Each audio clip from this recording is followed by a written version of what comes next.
সেই সুন্দর মনোরম একটা দৃশ্য এখানে। এটা হচ্ছে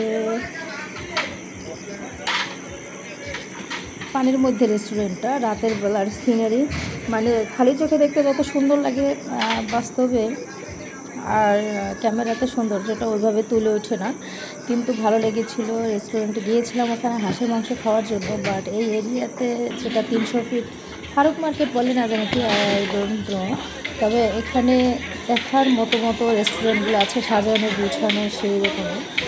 রাত ছিল, প্রচুর ঠান্ডা ছিল ওখানে। এই ঠান্ডার মধ্যে যদি ওখানে ভালো লাগে নাই, তারপর ওখান থেকে চলে আসছি আমরা হাঁসের মাংস খেতে। এখানে হচ্ছে তুমি ঘুরতে যাও আর হচ্ছে বারবিকিউ খাও। এটা ফিশ অ্যান্ড বারবিকিউটা হচ্ছে ফিশ অ্যান্ড হাঁসের মাংস খেতে গিয়েছিলাম অন্যান্য 300 কিছু ফিট। পাওয়া যায়নি, কিন্তু আমরা গিয়েছিলাম হাঁসের মাংস আর নিলাম চাপটি খেতে। হলুদ পরাটা, খুঁজে খুঁজে মানে হলুদ গেলাম চাপটি, সাদা চাপটি, খেলাম, হাঁসের মাংস কিন্তু খেলাম, আমার ইচ্ছে সেই হলো মজা। আমি হাঁসের রানটা একটু ভালোভাবে খাবো, কিন্তু খেতে পারছি কোথায়, উফ টানতে টানতে মানে ছিটা সব মাইখে গেলো, কেমন হয় এরকম হচ্ছে।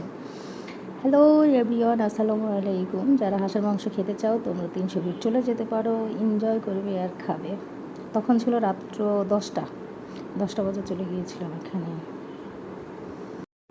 সেই ঝাল আর সেই টেস্ট, অনেকে বলতেছে ঝাল আর এই ঝোলটাই নাকি মজা, তেলে ঝালে মশলা, কিন্তু আমার কাছে ভালো লেগেছে, বাট ঝালে পেট জ্বালা পোড়া করছে অনেক।